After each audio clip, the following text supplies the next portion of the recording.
하게 되어서 감사드립니다. 성도 여러분, 오늘은 우리 교회가 하나님께서 세우신 지 30주년이 되는 그런 정말 뜻깊은 날입니다. 하나님께서 이 교회를 세우시고 지금까지 인도해 주신 은혜에 감사하며 앞으로도 우리에게 맡겨지는 사명을 되새기는 귀한 시간이 되기를 소망합니다. 이 예배를 위해서 또 이렇게 함께 해주신 분들 감사드립니다. 그리고 멀리서 이 예배를 참석해 주신 분들도 감사드립니다. 이따가 함께 교제 시간 나누도록 하겠습니다. 오늘 본문이 여러분이 생각하시기에 참 창립예에 맞는 본문일까라고 느끼실 수 있을 것 같습니다. 제가 계속 우리가 교회력을 중심으로 본문 그대로 나가고 있는데 제가 이 본문을 한 몇 주 전부터 계속 묵상했습니다. 왜냐하면 저희 교회 창립주일에 해당되는 본문이라서 기도하며 묵상하면서 제가 설교 제목을 참된 복과 교회의 사명이라고 잡았습니다. 이 오늘 본문은 예수님께서 제자들에게 참된 복이 무엇인지 제자들에게 가르치신 그런 본문입니다. 이 말씀 속에 우리가 교회로 어떻게 살아가야 할지 그거에 대한 중요한 메시지가 담겨 있다고 저는 생각되고 또 묵상했습니다. 그래서 참된 복의 의미와 교회의 사명을 한번 되새겨보는 그런 은혜를 함께 받으셨으면 합니다. 저는 오늘 설교 3가지 대지 설교를 하겠습니다. 첫째로 이 본문은 하나님 나라의 복을 바라보라 라고 말씀하고 있습니다. 예수님께서 이렇게 말씀하시죠. 너희 가난한 자는 복이 있나니 하나님의 나라가 너희 것임이요 라고 말씀하십니다. 세상은 부유함과 성공을 복으로 여깁니다. 그것도 복이죠. 그런데 오늘 말씀은 예수님께서 가난한 자, 굶주린 자, 슬퍼하는 자, 또 미움을 받는 자가 복되다라고 하셨습니다. 이게 무슨 말씀일까요? 이건 단순히 물질적으로 가난하거나 고난받는 것을 칭송하는 그런 말씀은 분명히 아닙니다. 이 예수님께서 말씀하시는 이 복이란 세상의 가치와 반대되는 하나님 나라의 가치를 따르는 데 있다라는 것을 말씀하고 계신 것입니다. 하나님의 기준을 누가 따릅니까? 하나님 나라의 가치를 과연 누가 따르는 자입니까? 그것은 하나님의 말씀을 듣는 자들, 하나님이 필요하다고 하나님을 찾는 자들, 즉 먼저 그의 나라와 의를 구하는 자들입니다. 그들이 누굽니까? 17절에서는 이렇게 말합니다. 예수님께서 그들과 함께 평지에 서시니 그 제자의 많은 무리와 예수의 말씀을 듣고 병고침을 받으려고 유대 사방과 예루살렘에서 온 자들, 또 두로와 시돈의 해안으로부터 온 많은 백성이 있었다라고 말합니다. 그런데 이 말씀을 선포하시면서 선포하는 대상이 누구냐면 20절에 제자들에게 라고 말씀하십니다. 그러니까 이 말씀은 세상에 있는 모든 사람 아무나 듣고 은혜를 받을 수 있는 그런 말씀이 분명히 아닙니다. 이 말씀은 예수께서 제자들에게 하신 말씀입니다.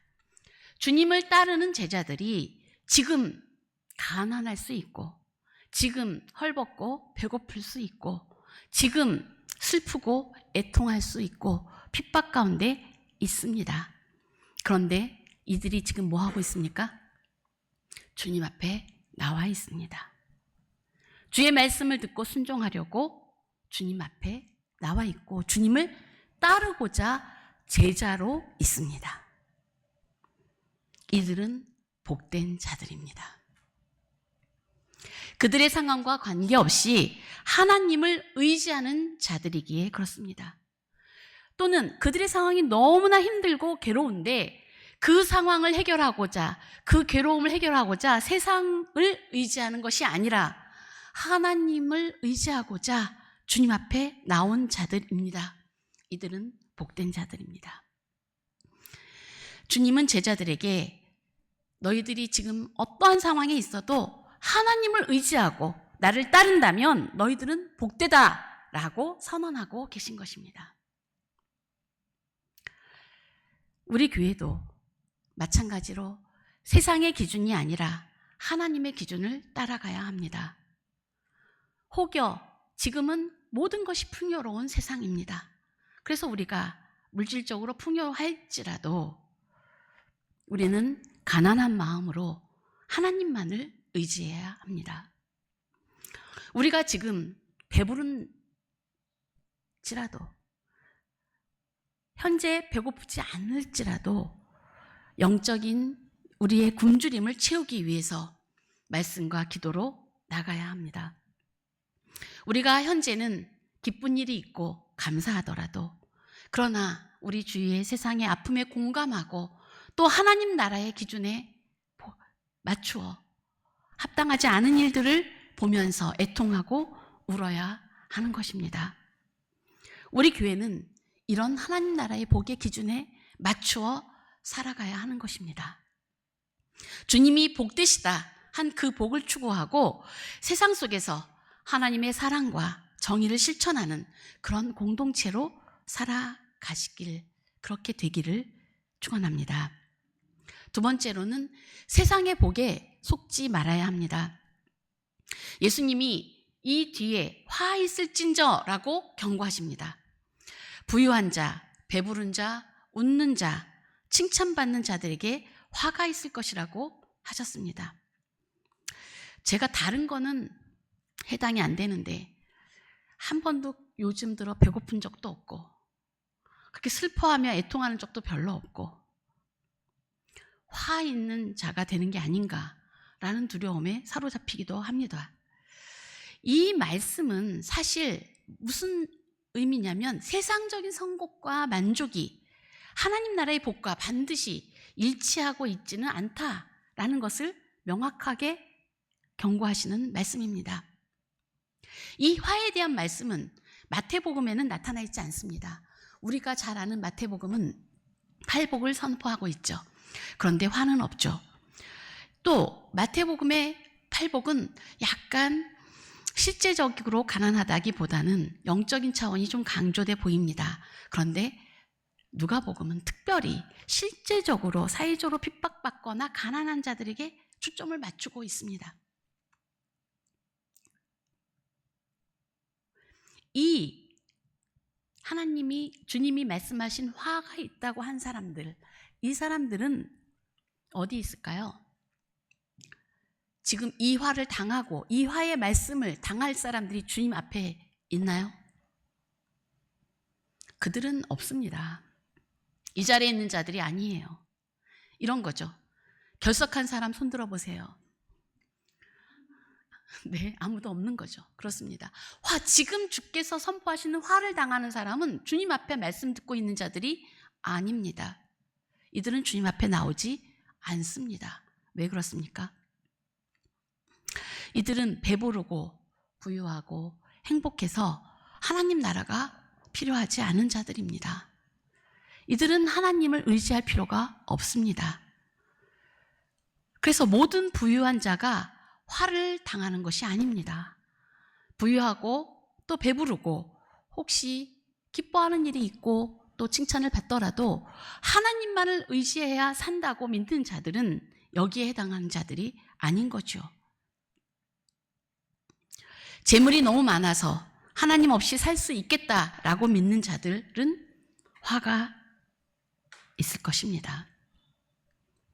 이 복과 화에 대한 누가복음 말씀에 대해서 어떤 학자는 하나님 나라의 반전이라고 부르기도 합니다. 왜 반전인가요? 오늘이나 예수님 당시나 부자는 복을 받은 사람들 맞지 않습니까? 복이 있으면 성공한 거죠. 성공하면 복 있는 거죠. 부유한 사람이 복 받은 사람이라는 것이 일반적인 통념입니다. 잘 사는 사람, 부자 혹은 부유한 사람을 말하는 것처럼 우리는 잘 사는 사람을 말을 부자와 같은 의미로 사용하기도 하지 않습니까? 잘 산다, 그건 뭐예요? 물질적으로 풍족하다, 이렇게 말하는 것이죠. 그러나 실제로 그것이 잘 사는 것과 일치하는 것인지는 정말 잘 생각해 보아야 합니다. 잘 사는 것이 물질적으로 부유한 것과 동일한 것은 아닙니다. 부자는 물질이 많은 사람일 뿐입니다. 잘 사는 건 또 다른 차원입니다. 오히려 부자라서 오히려 잘 못 사는 사람들이 잘 살지 못하는 사람들도 많이 있는 것이죠. 심지어 물질이 많아도 결핍의식 또는 빈곤의식에 시달리는 사람들도 있습니다. 여러분, 미국 역사상 최고의 부자를 꼽으라면 누구를 꼽을 수 있습니까? 미국 역사상입니다. 요즘 말고. 요즘은 딱 정해져 있죠. 부자 하면 매년 세계 1위를 하는 사람이 있습니다. 그러나 미국 역사상 부자 한 명을 꼽으라면 누구를 꼽을 수 있을까요? 맞았습니다. 이따가 떡 하나 더 가져가시기 바랍니다. 네, 훌륭하십니다. 맞습니다. 단연 석유왕으로 불린 록펠러입니다. 록펠러가 한 100여 년 전 살던 사람이죠. 그가 1937년에 죽었는데 사망 당시 재산을 오늘날 기준으로 환산을 해보면 4,090억 불. 머리 안 들어오시죠? 네, 한화로 498조. 머리 안 들어오시죠? 네. 그의 재산이요, 미국 경제, 현재 경제의 4분의 1에 해당되는 돈이라고 합니다. 어마무시하죠. 그 당시 록펠러가 그렇게 부자일 때 기자가 이렇게 물었습니다. 당신은 이미 세계 최고의 부자가 됐는데 얼마나 더 벌어야 만족하시겠습니까? 라고 물었습니다. 왜 이런 질문을 했냐면 록펠러는 그렇게 부자인데 엄청 뭐라고 해야 돼요? 절제하며 살고 옷도 2번 가지지 않고 헤어지지 않으면 옷을 사지 않고 이렇게 살았다고 합니다. 얼마나 더 벌어야 만족하겠느냐? 뭐라고 대답했을까요? 조금만 더 라고 대답했습니다. 조금만 더. 세계 최고의 부자가 조금만 더 있었으면 좋겠다는 거예요. 이것이 저는 조금만 더 병이라고 불러야 한다고 생각합니다. 만족할 수 없는 의식이죠. 빈곤의식입니다. 결핍의식입니다. 조금 더 있어야 해. 부족해. 아직 부족해. 만족할 수 없는 거죠. 요즘 우리 삶의 환경이 빈부격차 문제가 점점 심각해지고 있습니다. 실질적으로 빈곤층이 많이 늘어나고 부자들과 완전히 계층적으로 구분된 사회가 되고 있습니다. 이 문제를 교회는 결코 간과해서는 안 됩니다. 복음은 가난한 자들에게 꼭 전해져야만 합니다. 그런데 지금 현재 더 심각한 문제는 모두들 자신이 가난하다고 생각하는 결핍의식입니다. 여러분 중에 나는 부자다 이렇게 생각하시는 분 계십니까? 만족하십니까? 왜 만족 못 하시나요? 아직은 차가 조금 더 부족합니까? 아직 평수가 모자른가요? 어떠십니까?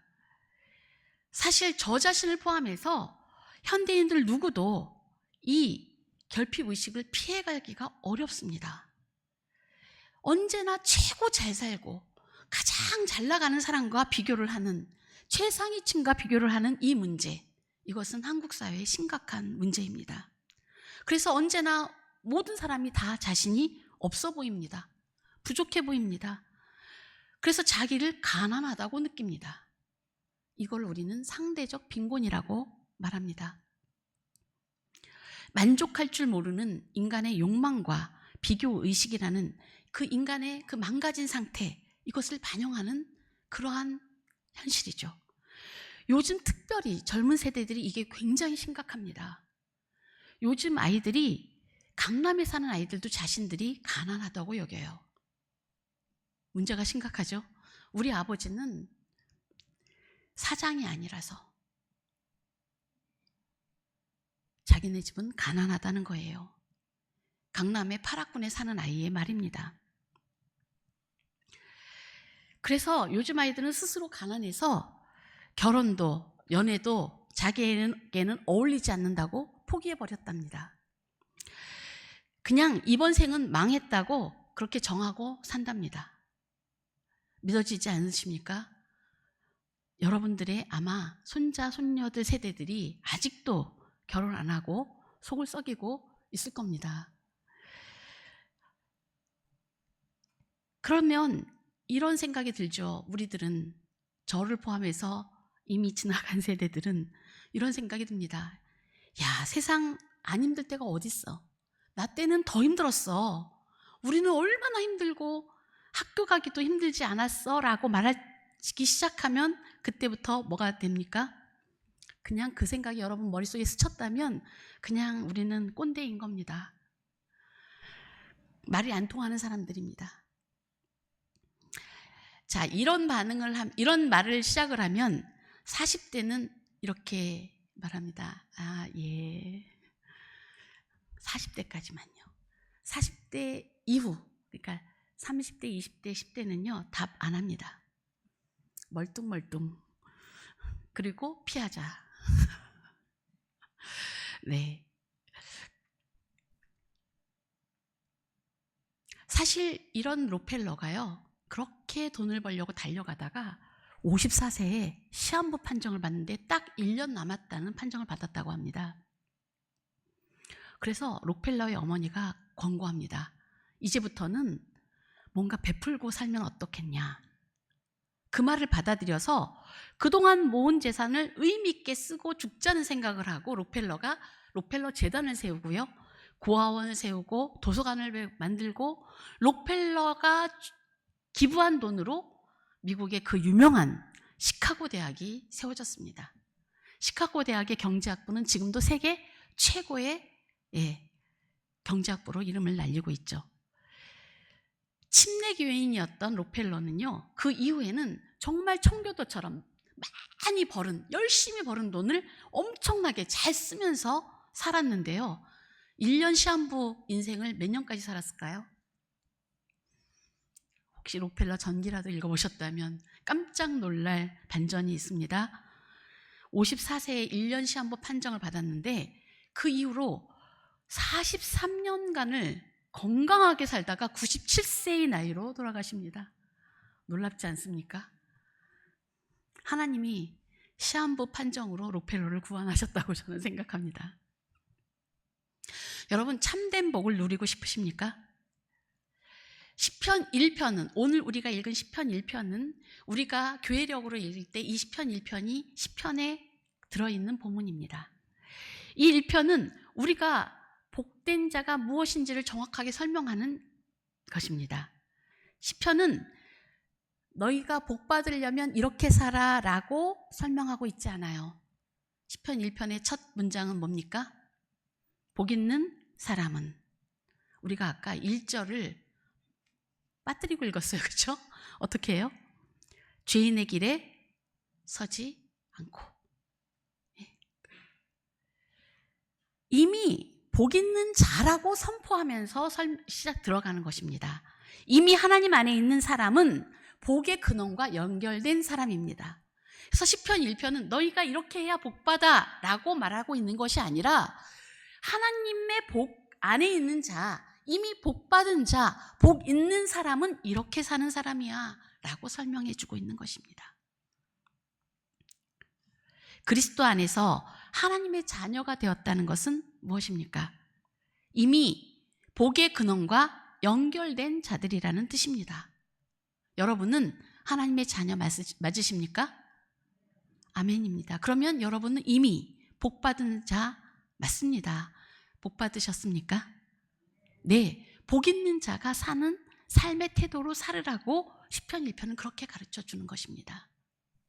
그는 시냇가에 심은 나무가 시절을 쫓아 열매를 맺는 것처럼 그렇게 풍성한 삶으로 인도받습니다.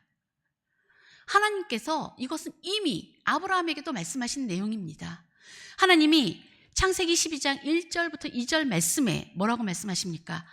여호와께서 아브라함에게 이르시되 너는 너의 고향과 친척과 아버지의 집을 떠나 내가 내게 보여줄 땅으로 가라.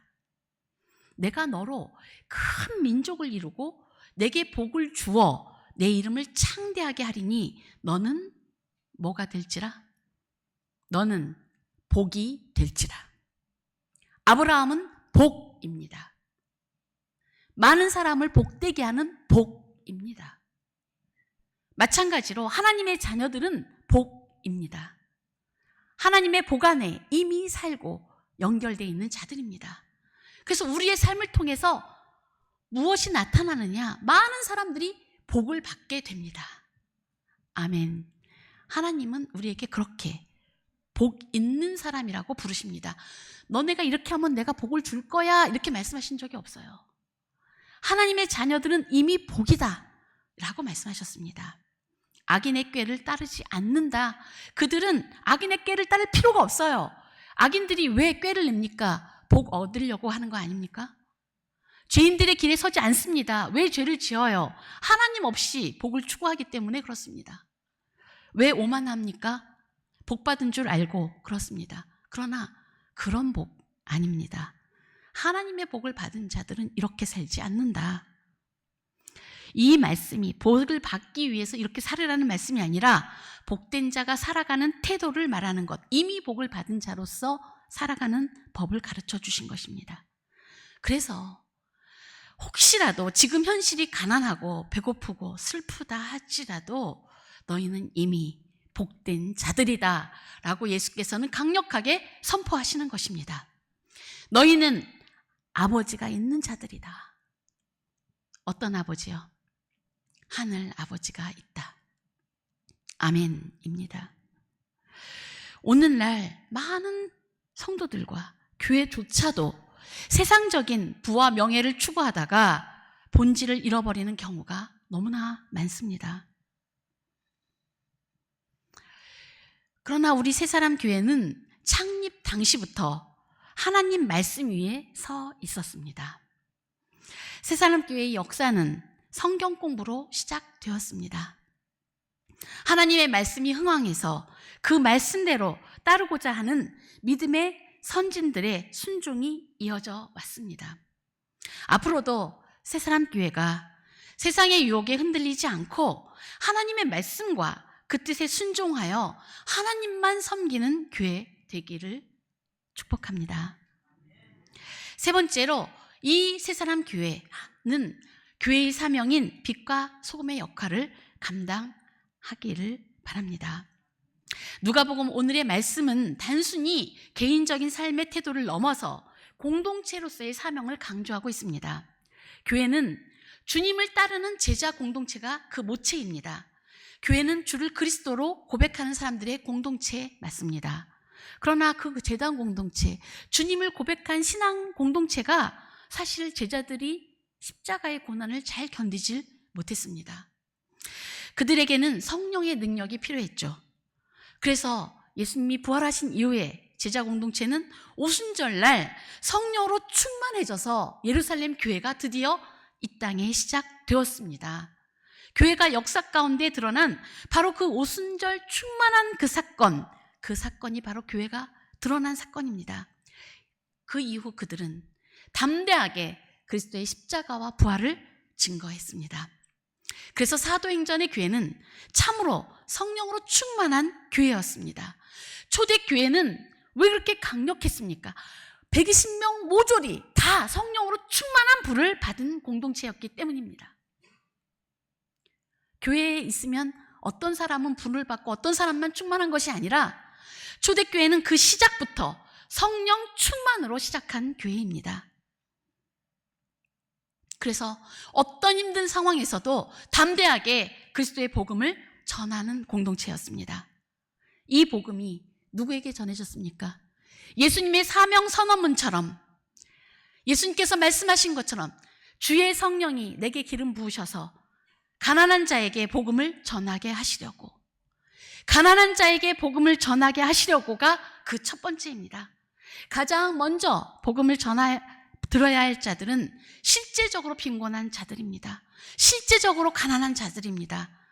왜 그렇습니까? 그들은 이 땅에서 자신들이 하나님의 은혜에서 제외되었다고, 나는 이 땅에서 버림받은 자라고 생각하기 때문에 그렇습니다. 그들에게 복음이 무엇입니까? 당신들은 버림받지 않았다고, 하나님이 당신들의 아버지라고, 우리의 아버지가 하나님이시라고, 가난한 자를 돌보는 하늘 아버지가 계시다고 그렇게 전파해야 합니다. 주님을 통해서 하나님 앞에 나갈 수 있다고 전하면서 그들에게 실제적으로 교회는 먹을 것과 입을 것을 돌보아 주어야 합니다. 하워드 스나이더라는 학자는 그것을 교회 DNA라고 불렀습니다. 가난한 자에게 복음을 전하는 것이 교회의 DNA다. 무슨 말씀입니까? DNA란 우리의 유전자를 말하는 거죠. 우리의 유전자는 누구에게 물려받았습니까? 교회의 유전자는 누구와 동일해야 됩니까? 예수 그리스도의 유전자를 물려받아야만 합니다. 왜요? 그리스도가 교회의 머리시니까. 우리 몸의 DNA와 머리의 DNA가 다를 수는 없지 않습니까? 예수님의 DNA를 물려받았다면 가난한 자에게 복음을 전하려고 이 땅에 오셨던 그 예수님의 DNA가 교회에도 반드시 전달되어야만 한다. 그래서 그는 디코딩 더 처치, 디코딩이 뭡니까? 코드를 분해한다. 교회를 분해해서 그 DNA, 그 본질이 무엇이냐라고 할 때 가난한 자에게 복음을 전하는 것이 교회의 DNA다 라고 말했습니다. 그것이 그리스도의 유전자다.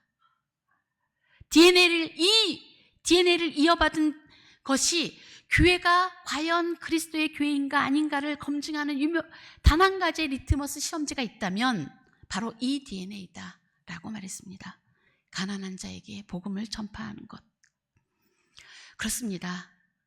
새사람 교회는 실제로 가난한 자들에게 복음을 전해야 합니다.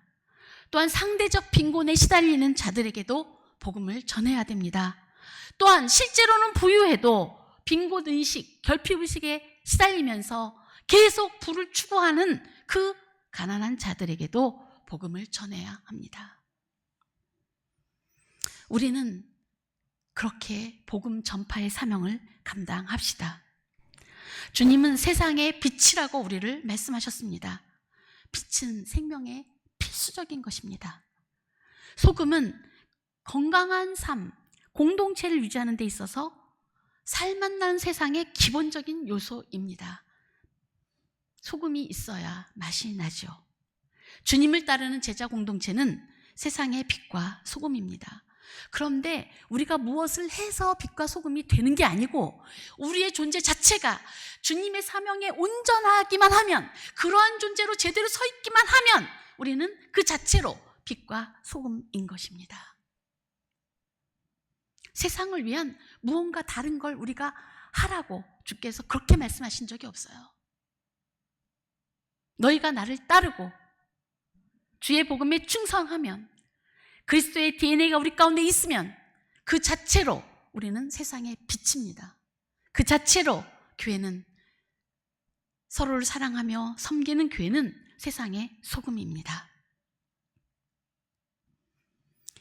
우리의 사명을 잘 감당하고 주님의 유전자를 잘 이어받은 교회가 그러한 존재입니다. 예배와 선교와 봉사와 구제와 친교의 사명에 충실한 교회로 세워질 때 세상에서 우리는 빛을 발하게 됩니다. 세상에서 우리는 이 세상과 전혀 다른 대한 공동체로서 짠맛을 내는 소금입니다. 우리 교회는 가난하고 소외된 이웃을 섬기는 사랑의 공동체가 됩시다. 배고픈 자들에게 먹을 것을 주고 굶주린 영혼에게 생명의 떡이신 예수님을 전하는 선교적 공동체가 됩시다. 세상의 고난과 아픔 속에서 하나님의 위로와 희망을 전하는 그런 치유 공동체가 됩시다. 이러한 일을 감당하기 위한 도전도 많고 어려움도 많을 것입니다. 그러나 처음에 사도행전 교회가 그랬듯이 핍박 속에서 복음 증거를 하는 것이 목숨의 위협을 당했지만 굴하지 않고 담대히 나갔듯이 우리도 지금 이 시대에 하나님 나라의 가치를 붙들고 주님을 머리로 모신다면 하나님께서는 우리를 통해 일하시고 지금도 이 땅에 하나님의 나라를 이루실 것입니다. 사랑하는 우리 새사람교회 성도 여러분, 다시금 하나님께서 우리에게 주신 참된 복을 기억하고 교회의 사명을 다짐합시다. 지금까지 인도해 주신 하나님께 참으로 감사드립니다. 어려움과 핍박이 있었지만 그것도 하나님 앞에 감사할 제목이라고 믿습니다. 하나님이 반드시 귀하게 이 어려움을 쓰실 것입니다. 이제 앞으로 새사람교회가 하나님 나라의 빛과 소금으로 쓰임받는 교회 되기를 소망합니다. 기도하겠습니다. 사랑과 은혜의 하나님, 오늘 이 귀한 날에 우리에게 주신 말씀을 붙듭니다. 교회를 30년 전에 이 땅에 세워주신 하나님의 크신 은혜와 사명을 다시금 기억합니다. 지금까지 인도하신 하나님 은혜에 감사드리며 이제 더 하나님 나라를 이루어가는 도구로 사용하여 주시옵소서. 하나님이 주인 되시는 새사람교회 되게 하여 주시옵소서. 예수 그리스도의 DNA를 이어받는 그리스도의 몸 되게 하옵소서. 무엇보다 새사람교회가 성령으로 충만한 교회 되게 하옵소서. 교회의 머리 대신 예수 그리스도의 이름으로 기도드립니다. 아멘. 이 시간에는 우리